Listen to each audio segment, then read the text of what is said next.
చేసుకున్న విషయం. అయితే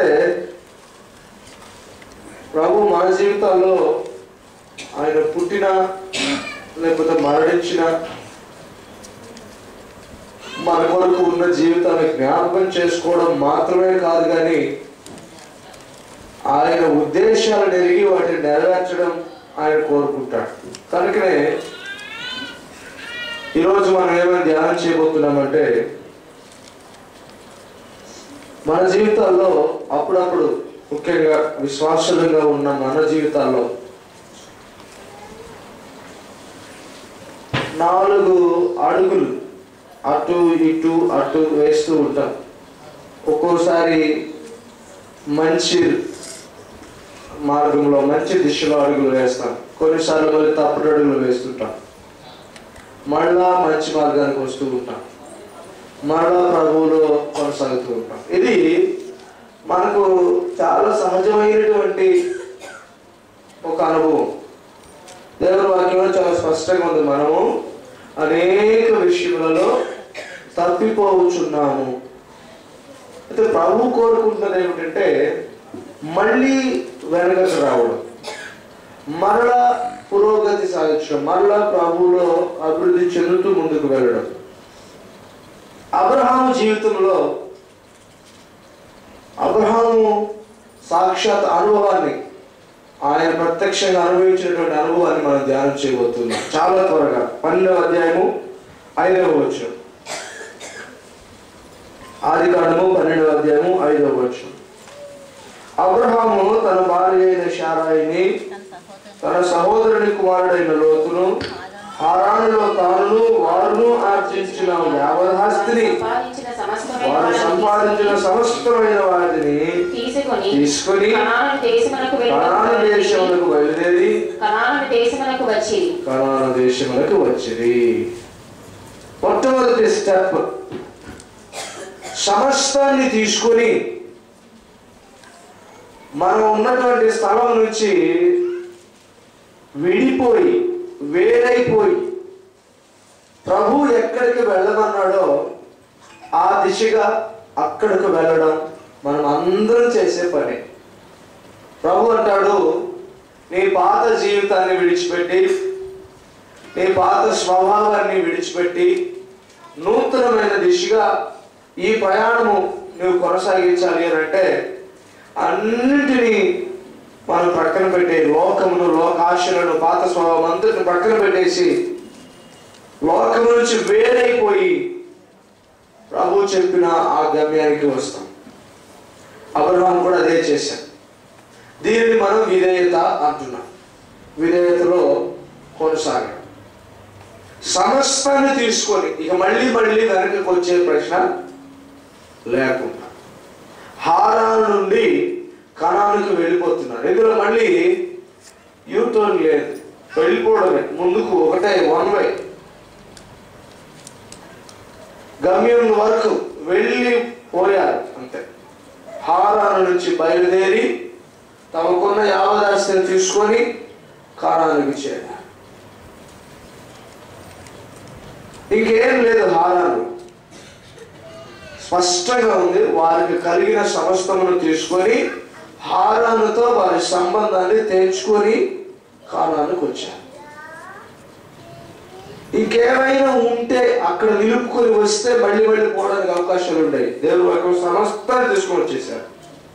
మనమందరం కూడా దేవుని బిడలముగా లోకాల నుంచి వేరైపోయి ప్రభు దగ్గరికి వచ్చేటప్పుడు ఈ తీర్మానమే తీసుకుంటాం, ప్రభువా మరలా నేను లోకంలోనికి వెళ్ళను, లోకం వైపు చూడను, నీ బిడ్డలుగా నిన్నే వెంబడిస్తాం, నీవు చెప్పిన చోటుకు, నీవు చెప్పిన దిశకు మేము ప్రయాణం కొనసాగిస్తాం, ఏమాత్రము మేము వెనకకు తిరిగి చూడము అని ఒక మంచి డెసిషన్ తీసుకొని మనం బయలుదేరుతాం. అది మంచి స్టెప్.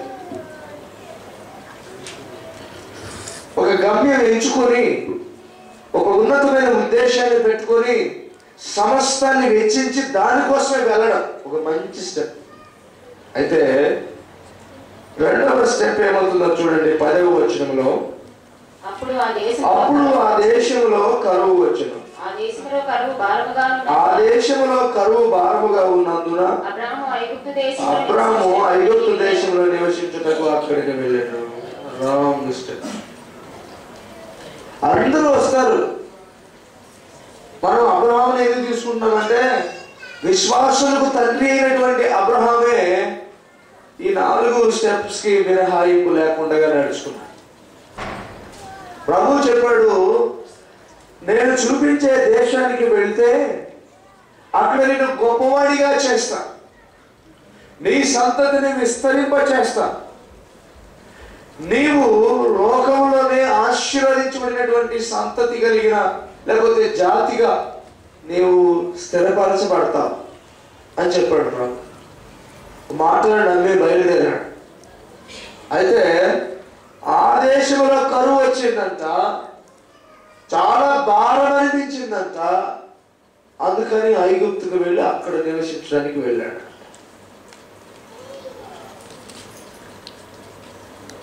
ఏం చెప్పాలి మనం?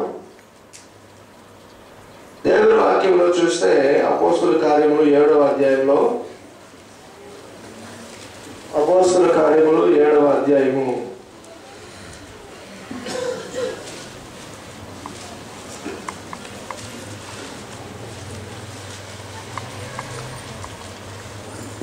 2వ వచనం.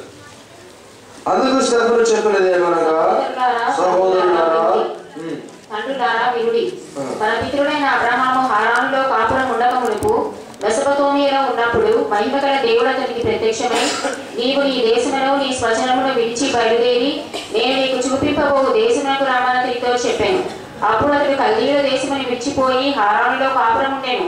అతని తండ్రి చనిపోయిన తర్వాత అక్కడ నుండి వీరిప్పుడు కాపురమున ఈ దేశమందు నివసించుటకై దేవుడు అతన్ని తీసుకొని వచ్చాను. ఇప్పుడు మీరున్న ఈ కనాను దేశము, పాలస్తీనా దేశము మీరిగా చేయబడిన ఈ దేశంలో ఉండుటకు ఆయన మెసొపొతేమియా నుంచి హారానుకు, హారాను నుంచి కనానుకు తీసుకొని వచ్చాడు. ఎవరు ప్రత్యక్షమై? మహిమ కలిగిన దేవుడు ప్రత్యక్షమై. స్పష్టంగా రాయబడు. ఎవరు ప్రత్యక్షమైన అబ్రహాంకి? ఎవరు ప్రత్యక్షమయ్యారు? మహిమ కలిగిన దేవుడు ప్రత్యక్షమై. ఆశామాషిగా పిలవలేదు. ఏదో అబ్రహాం టెంప్ట్ కాలేదు. మనసులో బహుశా ఇదే కరెక్ట్ అనేమో అనుకుని రాలేదు. ఒక డెఫినెట్ కాల్తో బయటకు వచ్చాను. ఆయన చెప్పాడు, ప్రభు చెప్పాడు, నువ్వు ఈ దేశాన్ని విడిచిపెట్టి నేను చూపించే దేశానికి నీవు వెళ్ళు, అక్కడ నేను గొప్పవాడిగా చేస్తా, విస్తరింప చేస్తా. స్పష్టంగా విన్న పిలుపును బట్టి, తనకు కలిగిన మహిమ కలిగిన దేవుని ప్రత్యక్షతను బట్టి అబ్రహాం బయలుదేరాడు. ఇప్పుడు కరువు వచ్చిందంట, భారంగా ఉందంట, అందుకని ఐగుప్తు వెళ్ళాడు. నా ప్రశ్న ఏంటంటే, ఐగుప్తు వెళ్లే ముందు అబ్రహాం ప్రార్థన చేశాడు, ప్రభువా నీవు మహిమ కలిగిన దేవుడు కదా, నన్ను హారాను నుంచి కానానుకు తీసుకొని వచ్చావు, ఇప్పుడు ఇక్కడ భారముగా ఉన్నదేంటి, కరువు ఉన్నదేంటి, ఈ పరిస్థితుల్లో నన్ను ఏం చేయమంటావు అని అడిగాడా? తనను పిలిచిన దేవుని పర్మిషన్ తీసుకున్నాడా? తను పిలిచిన దేవుడు ఈ కరువు కలిగిన పరిస్థితుల్లో చేయి విడిచిపెట్టాడు అనుకున్నాడా? భారం అనిపించిందంట. కరువు భారముగా ఉన్నందున తనకున్న యావదాస్తిని తీసుకుని వచ్చిన అబ్రహాము అక్కడ ఉండలేక ఐగుప్తుకు వెళ్ళాడంటే దాని అర్థం ఏంటి? అంతా అయిపోయిందా?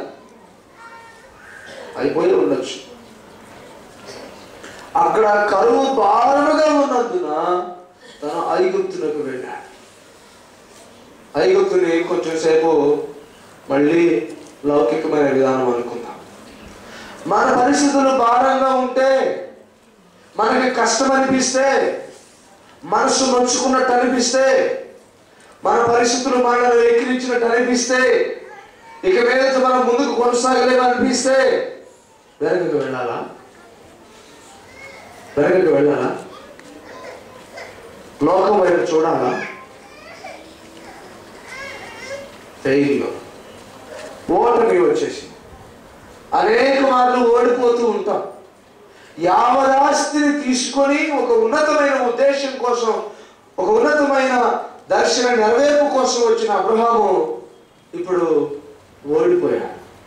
చెప్పాలి, ఒక ఓటమిని రుచి చూచారు, స్థిరంగా ఉండలేక ఐగుప్తుకు వెళ్ళిపోయాడు. రెండో స్టెప్, అందరూ ఓడిపోతుంటారు. అయితే గొప్ప విషయం ఏంటంటే 11వ అధ్యాయము మొదటి వచనం చదువు. అబ్రాము తనకు కలిగిన సమస్తమును, తన భార్యను, తనతో కూడా ఉన్న లోతును వెంటబెట్టుకొని ఐగుప్తులో నుండి నెగబునకు వెళ్ళాను. మళ్ళా వచ్చేసారు. కొన్ని రోజులు గడిచిన తర్వాత ప్రభు అబ్రహాముతో మాట్లాడాడు. అబ్రహామా, నీవు వాస్తవానికి ఉండవలసినటువంటి ఆ మొదటి స్థలం ఉన్నదే, ఆ కానాను దేశం ఉన్నదే, ఆ ఉన్నతమైనటువంటి ఉద్దేశం నెరవేర్పును నీవు రుచి చూడాలి, అక్కడికి వెళ్ళు అని ప్రభు మళ్ళీ మాట్లాడాడు. నెగెబు అంటే దక్షిణ పాలస్తీను ప్రాంతాన్ని నెగెబు అంటారు. కింద రాసింది సబ్స్క్రిప్ట్, దక్షిణ పాలిస్తానాను నెగెబు అంటారు. అంటే ఐగుప్తు నుంచి మరలా ఎక్కడికి వచ్చాడు? ఆ పాలస్తీనకు, ఆ కణానికే మళ్ళీ తిరిగి వచ్చాడు. మన జీవితాలు అలాగే ఉంటాయి. మనం ఏదో అంత త్యాగం చేసిన అనుభవాన్ని గతంలో కలిగి ప్రభు మాటకు లోబడి విధేయత చూపి లోకం నుంచి వేరు చేసుకుని కణానుకు అనగా ప్రభు యొక్క ఆ నిశ్చయ గమ్యస్థానానికి వస్తాం. వచ్చిన తర్వాత ఏదో జరుగుతుంది, గలిబిలి జరుగుతుంది, ఏదో కొంచెం ఇబ్బంది కలుగుతుంది, భారం అనిపిస్తుంది. వెంటనే రూట్ మార్చేసుకొని అక్కడ ఉండకుండా వెళ్ళిపోతాం. అది మంచిది కాదు అని ప్రభు మళ్ళీ అబ్రహాంతో మాట్లాడాడు. అబ్రహామా, ఇది నీ ఉండదగిన స్థలము కాదు, ఇది నీ ఉండడానికి నేను ఎంచుకున్న స్థలము కాదు, నీకు నేను ఎంచుకున్నది పాలు తేనెలు ప్రవహించే కనాను దేశం. ముందుగానే నిన్ను ప్రవేశపెడుతున్నాను, నీవు అక్కడికే వెళ్ళాలి అని అంటే ఇప్పుడు తిరిగి అక్కడికి వెళ్తే అబ్రహాంకి ఏమైందో తెలుసా? అక్కడికి వెళ్ళగానే ఒక పెద్ద అపాయం కూడా తప్పింది. అబ్రహాము రాజు వద్ద, అబ్రహాముకు రాజుకు మధ్య ఒక సంఘటన కూడా జరిగింది. ఆ సంఘటన జరిగిన తర్వాత అబ్రహాముకు అనిపించింది అనమాట, నిజమే కదా, నా గొప్ప రాజును విడిచిపెడితే, నా గొప్ప రాజు ప్రక్కన నేను లేకపోతే ఎవరైనా నన్ను భయపెడతారు, ఎవరైనా ఇంకా ఇబ్బంది పెడతారు. మీరు గమనించండి, ఇది ఎలాంటి అనుభవం అంటే పెద్దలు సామెత చెప్పినట్లు పెనం మీద నుంచి పొయ్యిలో పడ్డట్ట. ఇది పెనం మీద కొంచెం వేడి ఉంటే డైరెక్ట్గా పొయ్యిలో పెడితే ఇంకా వేడి ఉంటుంది. అలాగైంది అబ్రహాం పరిస్థితి. ఆ దేశంలో భారముగా ఉంది, కరువు అని చెప్పేసి వెనకకు వెళ్ళిపోతే అక్కడ ఇంకా విపరీతమైన కష్టం వచ్చింది. తన భార్యను చూసి తను అంటున్నాడు, నువ్వు చక్కని దానివి, నిన్ను బట్టి నా ప్రమాదం ఉంది కాబట్టి నా చెల్లెలు వచ్చి చెప్పమన్నా. ఆ రాజు అన్నాడు, నీ చెల్లెలే కదా, నేను పెళ్లి చేసుకొని నీకు బాగుని అవుతాను అన్నాడు. ఏదో అనుకుంటే ఇంకేదో అయ్యి. దేవుని వాక్యం అంటుంది, నీ కరువు, నీ ఇబ్బంది, నీ భారము ఏది ఏమైనప్పటికీ ప్రభు మీద కనిపెట్టుకుని ప్రభు కొరకి ఆశ ఉంటుంది వేరు. ఇక్కడ ఏమంటాడు తెలుసా? ఆపద తప్పించుకుందామని ఇంకా అపాయంలో పడిపోయాడు. దేవుడు అంటాడు, అక్కడికి ఇక్కడికి వెళ్ళడం కాదు, ఎక్కడి నుంచి వచ్చావో అక్కడికే వెళ్ళమన్నాడు. మళ్ళా అబ్రహాము తనకు కలిగిన యావదాస్తులు తీసుకొని ఎక్కడికి వచ్చాడు? మళ్ళా నెగెబునకు వచ్చాడు. ప్రియా సహోదరి, ప్రియా తల్లి గారు, ప్రియా సహోదరుడా, ఈ క్రిస్మస్ సీజన్లో ఈ 3 స్టెప్స్ మనం జాగ్రత్తగా పరిశీలన చేసి చూద్దాం. అది నిజమైన క్రిస్మస్ అవుతుంది. మనము ప్రభువులో మన యాత్ర ప్రారంభించినప్పుడు, ప్రభువులో మన యొక్క ప్రయాణమును మనం నిర్ధారించుకున్న దినము మనం ఏమనుకున్నాం, ఏ పొజిషన్లో ఎలా ఉండాలనుకున్నామో అలాగా ఉండడానికి మధ్యలో మనకు కొన్ని ఆటంకాలు వచ్చి ఉండొచ్చు. అవి రకరకాల రూపంలో కావచ్చు.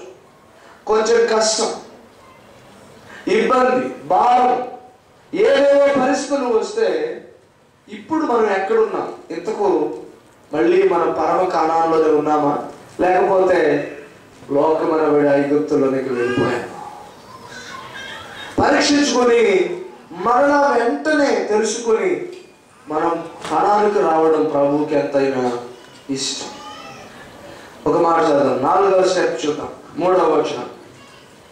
అతడు ప్రయాణము చేయుచు దక్షిణము నుండి బేతేలు వరకు అనగా బేతేలుకును హాయికిని మధ్య తన గుడారము మొదట ఉండిన స్థలమునకు వెళ్ళి తాను మొదట బలిపీఠమును కట్టిన చోట చేరెను. అక్కడ అబ్రహాము యెహోవా నామమున ప్రార్థన చేసెను. హల్లెలూయా. చాలా జాగ్రత్త. ఇది నిజంగా క్రిస్మస్. ఇక వేరే వేరే ఏం చేసినా క్రిస్మస్ కాదు. ఎందుకంటారంటే మన విశ్వాస జీవితము దేవుని యొక్క మాటను బట్టి, దేవుని యొక్క దర్శనాన్ని బట్టి, దేవుని యొక్క తలపులను బట్టి మనం ప్రారంభించిన ప్రయాణము గమ్యస్థానానికి అనగా ప్రభు సన్నిధిలోనికి వచ్చాం. ప్రభుతో కలిసి జీవించడానికి మనం తీర్మానం చేసుకున్నాం. అయితే అప్పుడప్పుడు సమస్యలు వస్తాయి, కష్టాలు వస్తాయి.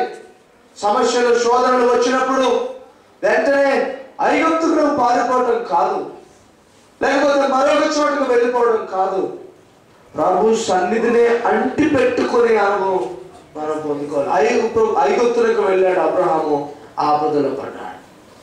ప్రభు మాట్లాడి తిరిగి తీసుకుని వచ్చిన తర్వాత 13వ అధ్యాయం 3వ వచనంలో ఉంది, 2వ వచనంలో అబ్రహాము వెండి బంగారము పశువులు కలిగి బహుధనవంతుడై ఉండెను అన్నాడు. ఇక్కడ ఉన్నప్పుడేమో కరువు వచ్చింది. కరువులో భయపడిపోయి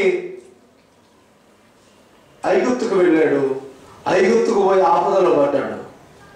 దేవుడు చెప్పాడు, ఇది నీకు స్థలం కాదు, మళ్ళా కనానుకు వెళ్ళమన్నాడు. దేవుని మాటలు బట్టి మళ్ళీ కనానుకు వచ్చిన తర్వాత దేవుని వాక్యం అంటది, అక్కడ వెండి బంగారములు కలిగి బహువిధమైనటువంటి పశువులు కలిగి అబ్రహాము బహుధనవంతుడు ఆయన అని ఉన్నది. ఏమండి, పాలస్తీనాలో మళ్ళీ ధనవంతుడు చేశాడు. ప్రభు అంతకుముందు చేయలేకపోయినా ఆ కరువులో, ఆ ఇబ్బందిలో ధనవంతునిగా అబ్రహాముని చేయలేకపోయాడా దేవుడు? ఈ లోపలే అబ్రహామే తొందరపడ్డాడు అనిపిస్తుంది. కనానుకు వెళ్ళిపోయాడు. ఎక్కడి నుంచి? ఐగుప్తు నుంచి. కనాను నుంచి ఐగుప్తుకు వెళ్ళిన అబ్రహాము తప్పు తెలుసుకుని మళ్ళీ కనానుకు వచ్చాడు.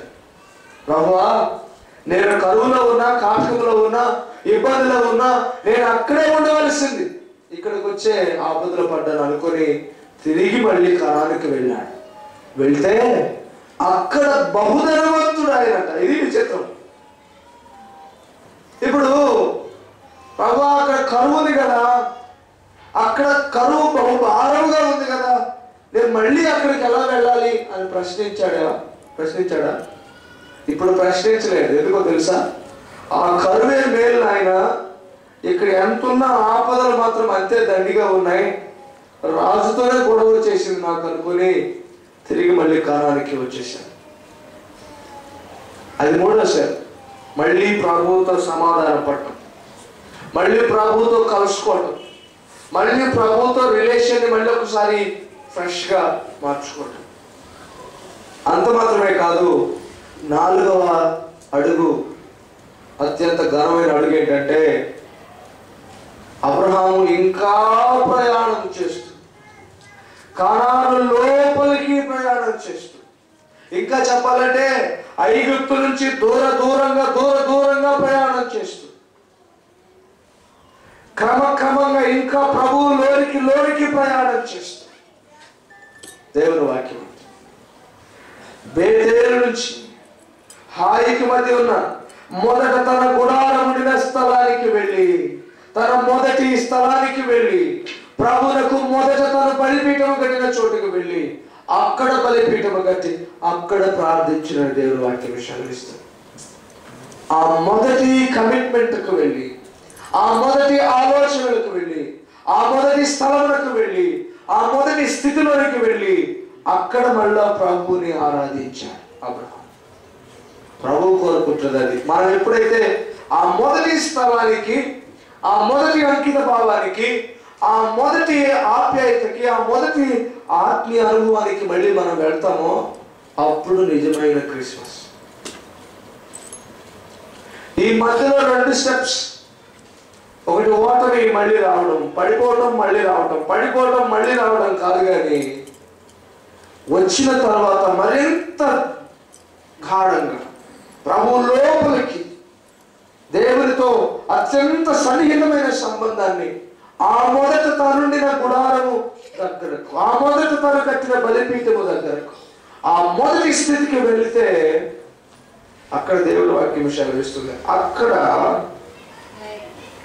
వారి ఆస్తి కలిసి నివసించలేనంత విస్తారమైందంట. హల్లెలూయా, హల్లెలూయా.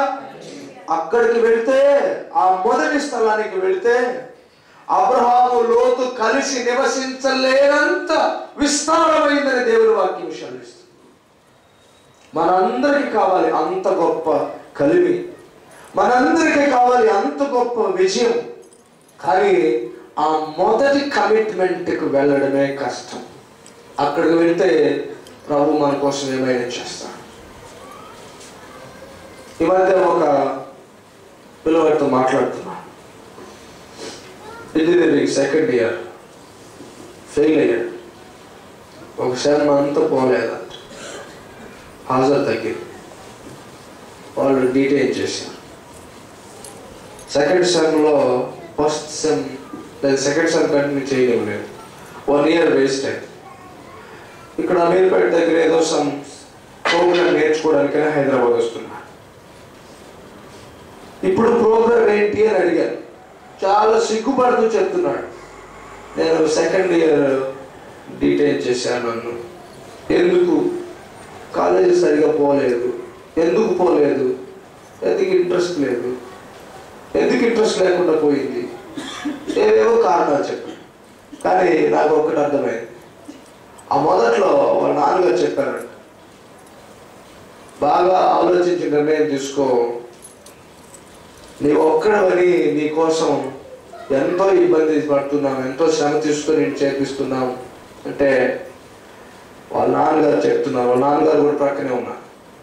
మొదటి రోజు నుంచి 1 వారం 2 వారాలట ఎవరిని నిద్రపోనిచ్చేవాడు కదంట. ఇంట్లో 11 గంటల వరకు పెద్ద పెద్దలు చదివేవాడట, 12 గంటల వరకు. వాళ్ళు పడుకోగానే మళ్ళా 3-4 గంటలు వేయడం, మళ్ళీ పెద్దగా చదవడం, లైట్లు అన్నీ వేసి నాకు టీ పెట్టు, టీ తాగుతూ చదువుకుంటాను అనేవాడట. వాళ్ళ అమ్మకు చాలా సంతోషం వేసేదట, బిడ్డ ఎంత చక్కగా చదువుకుంటున్నాడు.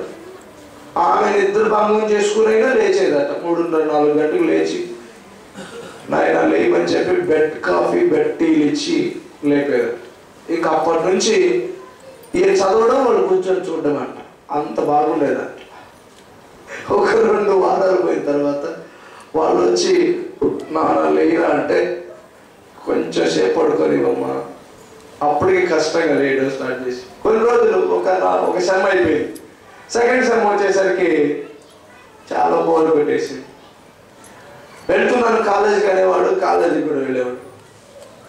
ఇప్పుడు ఏమైందంటే 2nd ఇయర్ డీటెయిల్ అయ్యి వేరే ప్రోగ్రామ్ ఎదురు నేర్చుకోవడానికి వచ్చి చాలాసార్లు ఆ మొదటి ఇంట్రెస్ట్, ఆ మొదటి ప్రేమ, ఆ మొదటి డెడికేషన్, ఆ మొదటి సమర్పణ ఉండదు. క్రమక్రమంగా కొత్త మురిపం అంటారు, కొత్తలో ఉంటుంది ఆ భావం. యేసయ్యా యేసయ్యా యేసయ్యా, కూర్చుంటే యేసయ్యా యేసయ్యా, లేస్తే యేసయ్యా యేసయ్యా యేసయ్యా, హల్లెలూయా హల్లెలూయా. ఎక్కడన్నా ఎవరన్నా మనకు కనిపించారంటే ప్రైజ్ ప్రైజ్ ఇవే ఉంటాయి. ఆ తర్వాత ఒక 2-3 వారాలు పోయిన తర్వాత నిదానంగా గుర్తు చేయాలి. ప్రైజ్ అంటే ఎక్కడో ఎన్నట్టుంది, ప్రైజ్ ప్రైజ్ ప్రైజ్. రాను రాను రాను రాను ఇది కొత్తగా మళ్ళీ అలవర్చుకోవాల్సి వస్తుంది. దేవుని వాక్యం ఉంటుంది, ఆ మొదటి స్థితి అబ్రహాము, ఆ మొదటి స్థితికి తను గుడారం వేసిన మొదటి స్థలానికి ఏమండి మొదట ఏమయ్యాడు? చాలా సీరియస్గా వచ్చాడు. తనకున్న యావదాస్తిని, వారు సంపాదించింది ఈయన సంపాదించింది అంతా కలుపుకొని యావదాస్తిని తీసుకొని వచ్చాడు. ఇన్వెస్ట్మెంట్ అన్నమాట. విశ్వాసంలో ఇన్వెస్ట్ చేశాడు. ఏమైనా ఏమో మళ్ళీ ఐగుప్తుకు పోతారు కదా. మొదట్లో మనందరికి చాలా ఆశగా ఉంటుంది. అబ్బాయిని చూస్తే నాకు అనిపించింది అనమాట, వాస్తవానికి క్రైస్తవ జీవితం కూడా అలాగే ఉంటుంది, అలాగే మిగతా తొలుగుతా చాలా ఇష్టంగా, తర్వాత చాలా కష్టంగా. దేవుడు మాట్లాడుతుంది, ఆ మొదటి స్థలానికి, ఆ మొదటి స్థితికి అబ్రహాము వెళ్ళగానే వారు కలిసి నివసించలేనంత విస్తారమైన ఆస్తి కలిగింది. దీవెనలు పట్టుకోలేనంత విస్తారమైన దీవెనలు ఎప్పుడు కలుగుతాయంటే ఆ మొదటి స్థితిలో కొనసాగినప్పుడు. అది అన్నిటికీ వర్తిస్తుంది, అన్నిటికీ వర్తిస్తుంది. నాకు బాగా గుర్తుంది, నేను 2-3 తరగతులు చదివినప్పుడు మొట్టమొదటిగా కలర్ ప్రింటింగ్ వచ్చింది, బుక్స్. ఆ బుక్స్ తీసుకుని ఊరికే అవి కొనుక్కునే వాళ్ళు తక్కువ అప్పుడు. అలాంటి బ్యాక్గ్రౌండ్ నుంచి వచ్చాను. ఎవరి దగ్గర 2-3 దగ్గర ఉంటాయి, అవి చూసి మిగతా వాళ్ళు రాసుకుంటాను. ఎక్కడ బట్టి నా బుక్ పట్టుకొని తిరగడాలి, కలర్ బుక్స్, కలర్ ప్రింట్, ఆ బొమ్మలు చూపించడం, ఇది చూడు అది చూడు అనుకోవడం, అదే ధ్యాస. ఎవరైనా కనిపించారనుకో ఆ కొత్త బుక్స్ తీసుకొని చూపించడం. ఆ తర్వాత ఎంత నిర్లక్ష్యం అంటే అవి ఎక్కడ ఉంటాయో మనం వెతుకులాడుకో. ఆ చిన్న బుద్ధి, చిన్న పిల్లల బుద్ధి, తొలుతూ ఉండే ఆశ, ఆ తొలుతూ ఉండే అనురక్తి, అదంతా పోతే ఆశీర్వాదాలు కూడా అలాగే పోతాయి. దేవుని మాట సెలవిస్తుంది, సమస్తాన్ని తీసుకొని కానానుకు వెళ్ళిన అబ్రహాము కరువు వచ్చిందని, భారమైందని, కొద్దిసేపు ఆ దర్శనాన్ని, కొద్దిసేపు ఆ దేవుని మాటను, దేవుని యొక్క శక్తిని, దేవుని ప్రత్యక్షతను అంతటిని మర్చిపోయి కొద్దిసేపు ఐగుప్తుకు వెళ్ళిపోయాడు. ఐగుప్తుకు వెళ్ళిన తర్వాత పెద్ద ఆపదను ఎదుర్కొన్నాడు. గుణపాఠం వచ్చింది, బుద్ధి వచ్చింది, తిరిగి మళ్ళీ కానానికి వచ్చాడు. ప్రభువు ఇంకా సంతోషపడలేదు. తిరిగి వస్తేనే కాదు, ఇంకా ఇంకా ఇంకా ఇంకా ఇంకా ఇంకా బలపడాలన్నాడు. అబ్రహాము ఏం చేశాడు? ఇంకా ప్రయాణమై దక్షిణ పాలస్తీనా నుంచి తను మొదటగా ఉన్నటువంటి గుడారము కలిగిన ఆ స్థలములకు వెళ్ళి, మొదటిగా ఎక్కడైతే ప్రభువునకు బలిపీఠము కట్టాడో అక్కడికి వెళ్ళి అక్కడ యెహోవాకు ప్రార్థన చేశాను. అక్కడ దేవుడు ఆయన ఆశీర్వదించాడు. ఎలా ఆశీర్వదించాడు? పట్టజాలనంత విస్తారమైన ఆశీర్వాదం. కాబట్టి మనము మన ఆశీర్వాదాలకు, మన విస్తరణకు, మన సమృద్ధికి ఒక చిన్న పరీక్ష పెట్టుకున్నాం. కొంతమంది చెప్తారు, నేను ఇన్ని సంవత్సరాలు అయింది ప్రభువులోనికి వచ్చి, ఎన్ని సంవత్సరాల్లో ఎన్నో అనుభవాలు చూశాను, కానీ ఒక అనుభవాన్ని అయితే నిలుపుకున్నావా అని దేవుని వాక్యం ప్రశ్నిస్తుంది. నీవు ప్రభువులోనికి వచ్చిన మొదటి దినము, నీ ప్రభువులోనికి వచ్చిన మొదటి క్షణము, నీవు ఎలాంటి భావముతో, ఎలాంటి తలంపులతో, ఎలాంటి సమర్పణతో నీవు వచ్చావో, ఆ సమర్పణ, ఆ ఇష్టం, ఆ తెగింపు నీవు ఇప్పుడు కొనసాగిస్తున్నావా? అంతే తీవ్రత నీ హృదయంలో ఉందా? అంతే జ్వలన నీలో ఉందా? ప్రభు అడుగుతున్నాడు, ఒకసారి జ్ఞాపకం చేసుకో.